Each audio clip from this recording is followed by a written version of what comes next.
I want to say our second championship qualifier of this season with Sultai Control in the previous format, back when it had Nissa Who Shakes the World and all of that good stuff. Playing Sultai once again here, aiming at these 4-color ramp decks and clearly succeeding with it so far. Right, and a lot of these Sultai Control decks in general are things that have been, let's just say, Dimir Splash Green for Uro. But Burchett's list is something that is slanted a good bit against these with a pile of Maze Mind tomes. Yeah, and it's unfortunate for Sultai Control that the cards that many players, including Autumn, it seems like, make you better in the mirror, they also incidentally help you against the Sultai decks, which are still a good 15-20% of the field. Yeah, Mystical Dispute is no joke here. Yeah, so the first Cobra meets its end in a Heartless Act, but Autumn gets a follow-up with either a Dryad or a second Cobra with Mystical Dispute backup, if that's the line. Yeah, at this point, I believe I would just expect to see the Dryad come down because you don't even have to crack the Fabled Passage to cast a Mystical Dispute for protection here. And just getting that natural bit of ramp is so nice whenever you have so many big clunky spells that are hard to resolve in the face of a bunch of the conditional counter magic that people are playing right now. Interesting choice there from Autumn. Whether you want the pathway as a green source or a white source, thinking there about Omnath versus a potential Genesis ultimatum down the line. If your Dryad lives, it's a moot point, and that's one of the strengths of Dryad is it can let you cast basically anything you want. You know, you think back to the Cloud Thresher, Crawl Ultimatum, Wrath of God days, all in the same deck. Dryad could help you do that if you wanted to here, even without that kind of mana fixing.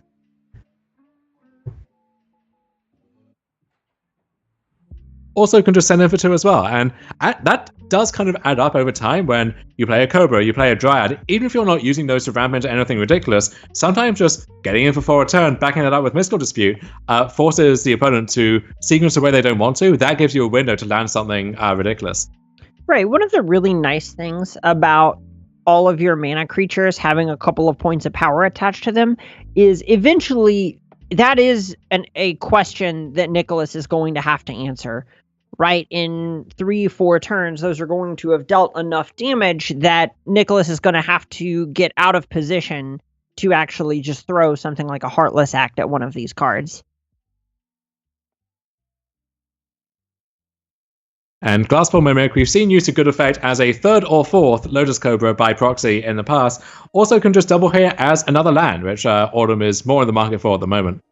Right, and against a removal-heavy deck like Nicholas's, it's so risky to play out clones whenever you could just end up discarding the card if the opponent has a flurry of removal spells. Yeah, it's maybe more suited to something like the Mirror, where I guess Spyfield Hazard makes that a risk on your Cobra, but there are matchups and situations where it's easier to rely on that surviving. The matchup against the pile of removal spells deck is not that matchup, as it turns out. Is this worth a Mystical Dispute in your eyes? I think it's close. I think there's a point where you are just trying to pick fights whenever your opponent is forced to interact with them. And this is a position where Burchett's just keeping Nicholas low on mana. Oh!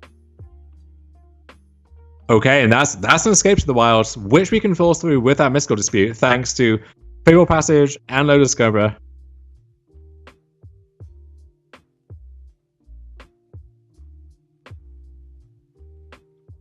And this is the recipe against the Sultai decks, which, if they're trying to just counter all of your action spells, just finding a window to stick one is all important. And Escape can, representing a virtual 5 cards is exactly what you want to force. And finding a bunch of lands there, really getting paid for not playing that Ketria Triome and just cracking the Fabled Passage instead. Absolutely. You have to expect your Escape is going to hit at least a land or 2, and you want to be able to really make the most use out of that. Even the Spyfield Hazard, maybe just taking down the Shark token is what Autumn wants to do with that. Right, it's just a way to keep applying consistent pressure. And next turn, we have Genesis Ultimatum with that Dispute backup that Nicholas doesn't know about yet.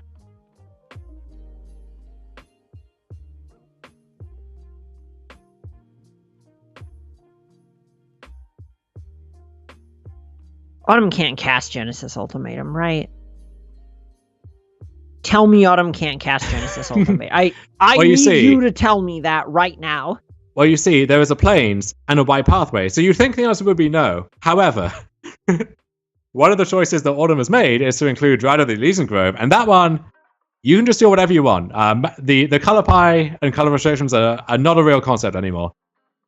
Definitely one of those situations where if Autumn casts the Genesis Ultimatum, where I kind of just want to call my mom and see if she can pick me up, and I just want to go home, you know? Are we nathing this turn too? Can we do it all? Wait, what? Is that? I don't think so. Holding off for now, but we either way, next turn is going to be pretty spectacular. I believe the idea here is that the Spike Field Hazard is going to be better as a land rather than trading for a 1/1. So you just want to put the blue mana in the pool because it can cast the Mystical Dispute without tapping any of the lands in case that becomes relevant. Okay, this is interesting. So Autumn can dispute the Ashiok. If she does and Nicholas has their own dispute to back up, then where do we go from there? I imagine that Genesis Ultimatum would just resolve if Nicholas had the dispute there. Right. I mean, it's looking at Autumn's battlefield, it's tough to successfully dispute an ultimatum anyway. Maybe you just have to live in hope with that. But Sure. The thing is, if Autumn doesn't have lands, what could those other cards possibly be, right? Like it's either a land or a good spell.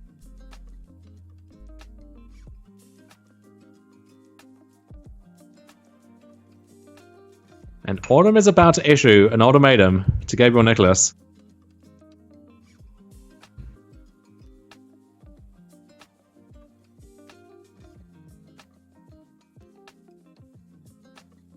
You see that hovering over the battlefield, and how do you feel about this ultimatum, Emma?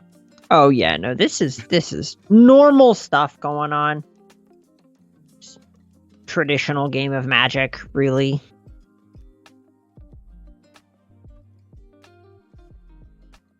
I remember the Halcyon days when people were calling in earnest for Siege Rhino to be banned, and now we have a Siege Rhino that does the same thing every turn and also draws a card and is basically free.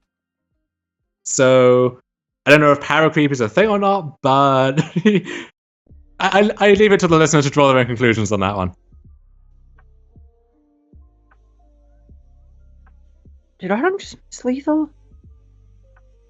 I say that as if Autumn isn't just on a different plane than me, of course. The players in the feature match area, absolutely incredible.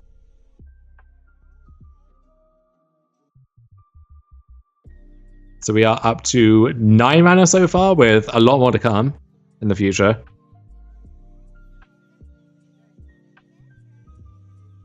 You know what? It is about time we finally saw Kenrith the Return King do something today.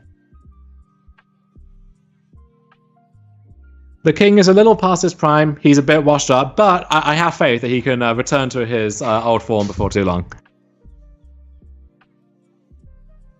And now moving to sideboarding here for both players. Maze Mind Tomb has done such good work for these ramp players against the blue decks in the past. I imagine Autumn going to be leading quite heavily on that against Nicholas again. Shark Typhoon we've seen as this alternate flash threat that if your opponent's hoping to tag your big thing with a dispute with a negate, Shark Typhoon's the perfect way to bob and weave around that. Yeah, it's a good way to actually just make use of the mana that you're holding up on your opponent's turn as well, which is something that a value that really can't be understated in these mirrors, where you end up posturing, holding up mana, and just making angry eyes at each other through the client. And taking a look at Gabriel Nicholas's deck list too, it's tough to sideboard too much in these matchups because you always have to orient your main deck already against these 4-color ramp decks. But still a few additional options, more copies of Negate, Maze Mind Tomb for Nicholas too, if that's a fight that he wants to have. Yeah, that a lot of the strength in this 4-color ramp deck is that it actually can fight on multiple axes, and that's why we've seen Sultai kind of struggle a little bit throughout the course of a tournament, even if it lines up well against some of the Sultai variants. Or excuse me, some of the ramp variants. They're attacking from so many different angles that it's hard to actually customize your deck to check all of them. And Sultai certainly has the tools to deal with whatever the ramp deck can present on paper, but the ramp deck can just cast its spells and do its thing, and force Nicholas to have the right answers at the right time and the mana to do all of that effectively. So you put the pressure on the ramp deck on the Sultai deck to have it, and often they just won't. They'll be missing one of those crucial pieces. And look at this, Nicholas sticks their own Maze Mind Tome early. And there's Agonizing Remorse taking a peek at Autumn's hand. Autumn has a whole library full of Maze Mind Tomes, as well as the eventual payoff card in Ultimatum, and also those 2 ramp cards that work so well together as well in Dryad and Radha Heart of Card.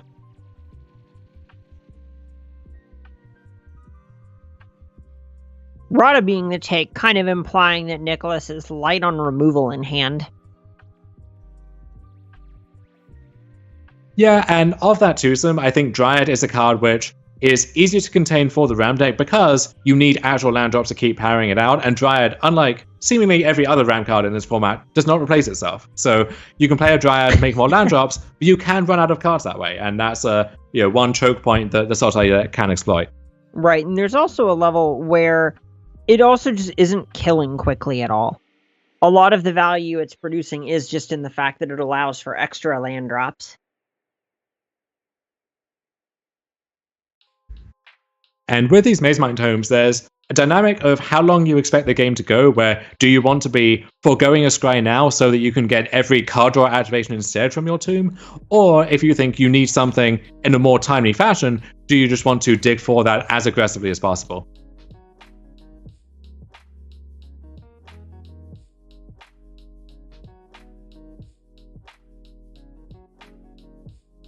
The name of the game with the Sultai control deck is just making sure that your answers line up well with the ramp deck's threats. So anytime that Nicholas is going to be using the scry portion of this Maze Mind Tome rather than trying to sandbag things to draw cards, it's a sign that some piece of the puzzle is missing. Yeah, and Gabriel Nicholas took the shields down for just a turn, and there was the option there to land Kenrith the Return King. But Autumn, you see, placing a really high value here on just landing their own Maze Mind Tome and getting that card draw now.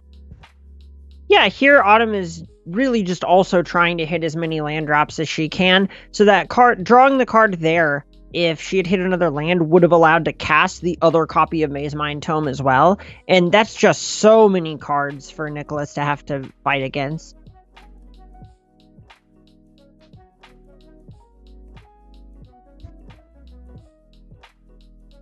And negate a great pickup there for Autumn as well. When she chooses to pick a fight over something, maybe that Kenrith eventually, then going to be a lot easier to win that. But is this just going to be a second book? It wouldn't surprise me if a book is what we see here. Guess we can just draw a card first and then reevaluate if we get a chance to hit another land drop. We do, but it's a tap land, so no book plus negate on this turn cycle. I actually like activating the book first here, the more that I think about it. The big reason being that you don't, or on Autumn's side, if you're missing land drops, you likely can't sink 4 mana into 2 Maze Mind Tomes each turn cycle, right? So there's not a huge incentive to slam this second copy of Maze Mind Tome there, as much as it is to just hit your land drops and continue developing on the battlefield, because that's the line where things like Mystical Dispute stop having text boxes. And Agonizing Remorse, I imagine, going to force the negate out of Autumn's hand, and we'll see if Nicholas has a card like Mystical Dispute to fight back and force that Remorse through. And the big idea here isn't that Autumn thinks that she's going to win this counter fight. It's that if she loses the counter fight, that means she ends up getting to resolve either an Escape to the Wilds or a Kenrith next turn.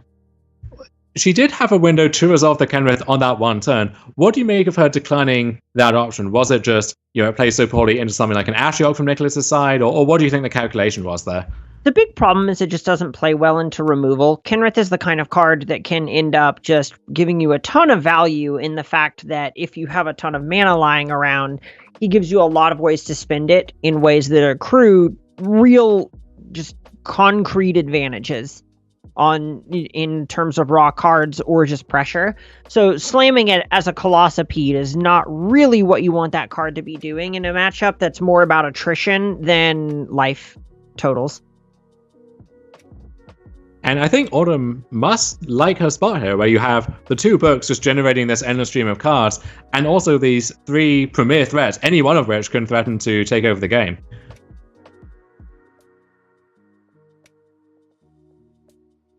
Oh, and that Mystical Dispute, potentially a fantastic draw as well.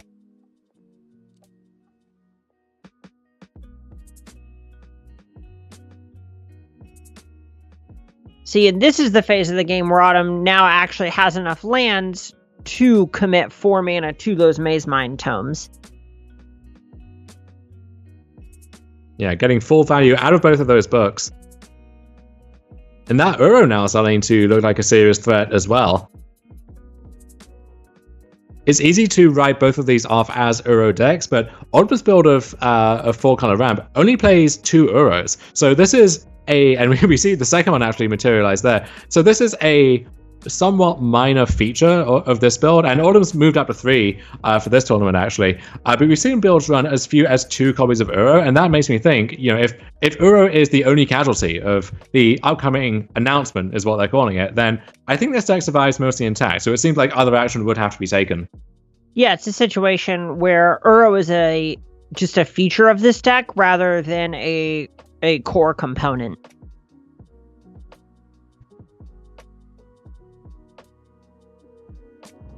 Temple of Malady offering a scry for Gabriel Nicholas, keeping a card on top.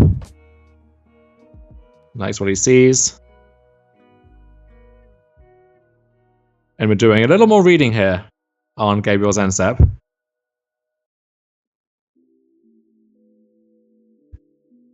And another Maze Mind Tome in case we just want to hit the books again. And you can see Autumn mousing over this Escape to the Wilds because 8 cards in hand ain't enough. Need the full 12. And I think we're at the phase of the game now where Autumn can start just jamming threats, force Nicholas to answer them every time. And the issue with this build of Sultai is there's not really a good way for Nicholas to punish that. So if Burchett taps out or taps over something, it's not like Nicholas can force through an ultimatum of their own or an Ugin or something like that. They kind of just have to hope that the next thing is less scary, which turns out it's not going to be, given the contents of Autumn's hand. Yeah, this deck's surprisingly redundant. Genesis Ultimatum and Escape to the Wilds don't feel that different when you have upwards of 15 mana on the battlefield. Yeah, instead of putting 5 cards onto the battlefield, you can just draw 5 cards and play all of them anyway. So, yeah, at that point they start to look pretty similar. And maybe the hope is just to play this tempo game with Shark tokens, if maybe there's another Shark Typhoon scheduled for this end step. Yeah, this is the spot where another big shark really could put Burchett under the gun and make it to where she's not able to get this game closed out. We see Nicholas has kind of played this very conservatively, but these sharks is just flash threats, is looming ways to close the game and turn the corner is huge. Though the issue with that is if Burchett is just playing a big thing every turn, forcing Nicholas to answer it or die, that's less mana that you can sink into a Shark token. So really between a rock and a hard place here is Nicholas. Yeah, it's a spot where you really need to try and find that pocket where you don't counter the things that Burchett presents for a turn if you're going to go down this path of creating a giant shark token. And 4 life back from the second Maze Mind Tomb is going to give Autumn a nice life cushion too. And second Mystical Dispute is going to make it so much easier to win whatever fight she eventually chooses to pick.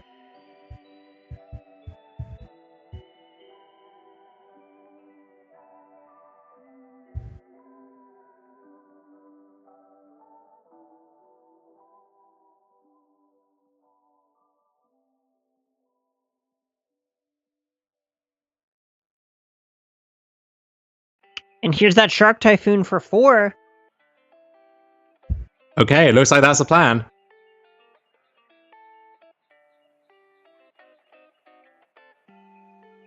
We're attacking for 8, and if Nicholas can add to this Air Force somehow, then that starts to look like a pretty formidable offense. Yeah, this is a spot where Autumn actually needs to be able to gain a good chunk of life to survive more than 1-2 more turns. Though it is nice that every payoff spell that Autumn could resolve either gains more life back or floods the battlefield with things that, either in the case of Omnath would gain more life or allow them to convert more resources into other cards and then more life again. It's tough because there's certainly a point where having access to cards doesn't matter if you're at 0 life, right? So having all these Maze Mind Tomes and the like, if they aren't about to pop and gain you some life, you are just sinking a bunch of a bunch of resources in the form of time into just spinning your wheels and accruing more cards. And Nicholas, trying to turn the corner here, is more or less exclaiming, all right, that's not what this game is about now. I'm going to kill you. And Nicholas attempts to escape Uro. It does resolve, which means that is the battlefield Nicholas needs to present now. He's got his forces lined up. Now it's a question of surviving the onslaught that's about to happen from everything that Autumn has rolled up. This has got to be the line where Burchett's just thinking this is the turn to really try and make something happen. And it could be several things too. It could be, escape my own Uro and play Kenneth, or, escape to the wilds and also escape Uro. There's a lot of permutations there. Oh, so much wiggle room.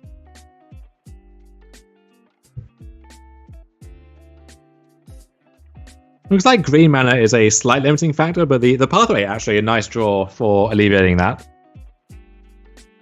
Or pathways, I should say. A Lotus Cobra or an Omnath would do so much here.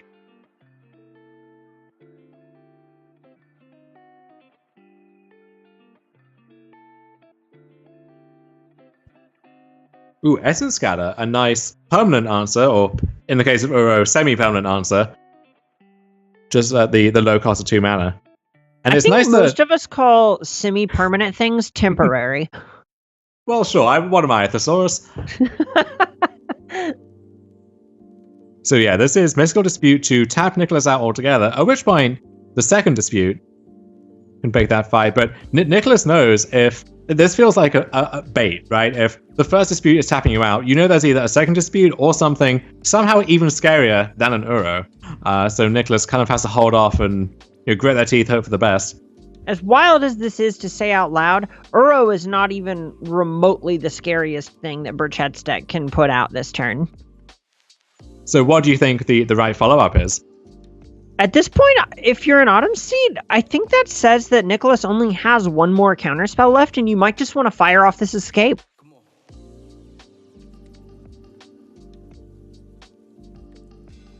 And that escape is fired off. And there's the second counterspell.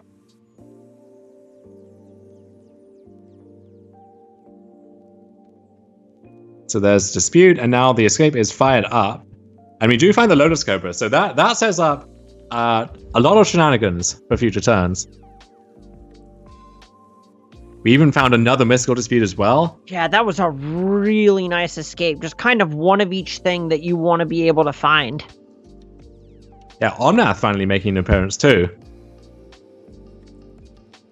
Right now, Autumn kind of wants life and also wants mana, and it turns out Omnath gives you both of those. At a rebate.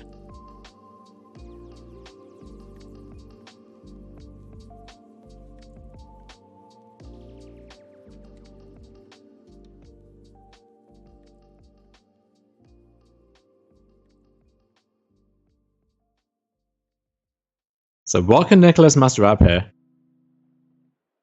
I guess the ideal line would be something like Ashiok Nightmare Muse. Bouncing the Uro, setting up a good attack, and just leaving something sticky around on the battlefield. I think answering the Lotus Cobra might be the most important thing this turn. As weird as that is, this seemingly innocuous 2-mana creature when there's an Uro there, when there's already so much mana on the battlefield. Somehow the Cobra represents this massive threat. If life totals aren't that relevant yet, let me rephrase. If Nicholas's life total is not that relevant yet, and the Cobra's worth more mana, and Autumn already has all the spells you could ever want, I think Cobra might be scarier? What a world. Burchett not blocking there is loud. Yeah, it's like, I'll get a 7. What about it? I'm getting that 3 back on the attack, and I'm planning to gain a lot more, and you might not even make it out of that next turn. You might not get to attack again if all goes according to plan. Yeah, that's the situation where your opponent turns the creature sideways and you immediately say, I have no effects before damage. Yes. So Hagra Mauling sends Uro back to the underworld. And crucially, we're seeing a Scry on the Maze Mine Tomb. We have enough cards already, I would say, Emma. We don't need to sink any more mana into that. And this turn we'll start with Omnath. And so, as is important with Omnath, there is a window to interact with the draw card trigger on the stack before landfall triggers can be made. But we got past that point, so now we get the 4 life back. And it looks like we're going to get the 4 mana from it too.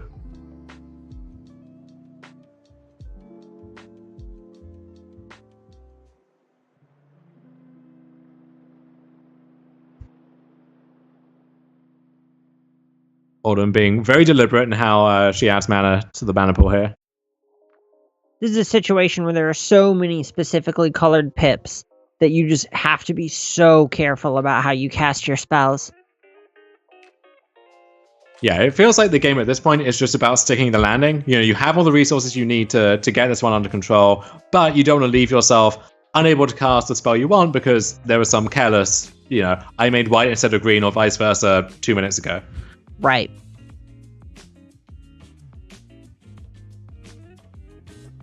And replacement Omnath looks to be the next order of business. I think Autumn is sure about that one. Thank you, Arena, but we got it covered. Mm-hmm. So we're drawing another card. Get to make another land drop. It turns out it's a Fable Passage, so we already are jumping ahead to that second landfall trigger.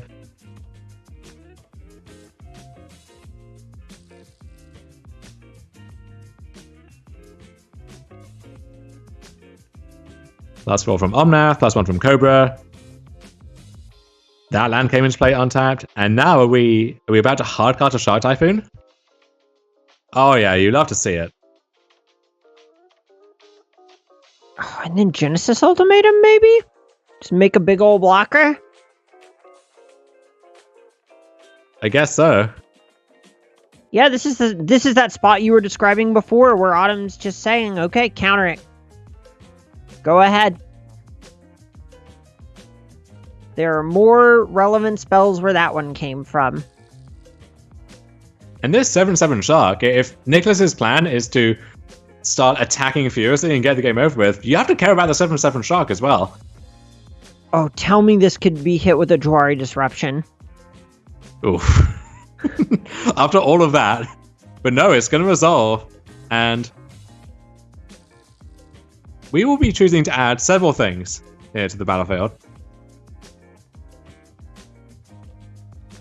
I like the consideration of the lands and then going, well, do I maybe want to, and then just, okay, no. I have 2 Lotus Cobras. We're putting these into play. I could pay 3 mana to draw a card. How do I feel about that? We're thinking through these things.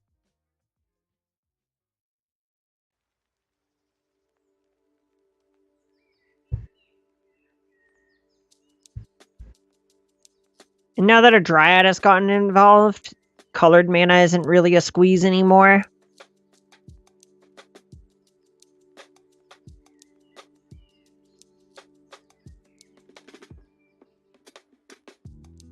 There is certainly a chance that Dryad's power in Standard at least has kind of been suppressed this whole time, and that once the other top layers of ramp are removed, Dryad now will emerge as the newest villain that we all are somewhat concerned about. I know you're a big Dryad of the Elysian Grove gamer. Oh yeah, the card does some mess up things in Modern, for sure. No Valakuts in this format. I'm going to say luckily, even though that's kind of in my wheelhouse, because we've had enough of that style of gameplay already, but... And at this point, these additional Uros can just be cast and escaped just to generate more land drops and therefore more mana. So we're basically... It's kind of like a Manamorphose in a Storm deck where you've got a cost reducer, and now we're like gaining mana and drawing card and just amassing all these different resources at the same time. I feel like this turn started yesterday.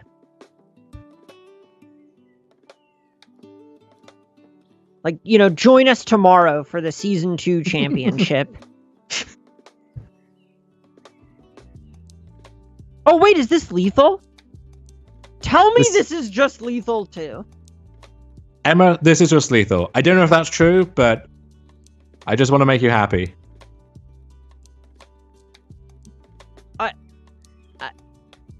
I am disgusted. Honestly, I'm happy for lots of turns like this. As long as we're getting paid by the hour, I want Autumn to win this tournament because it'll work out great for all of us. We deserve this. I don't know why, but we do somehow. You get to watch a great friend and one of the best figures in Magic win the tournament, and also,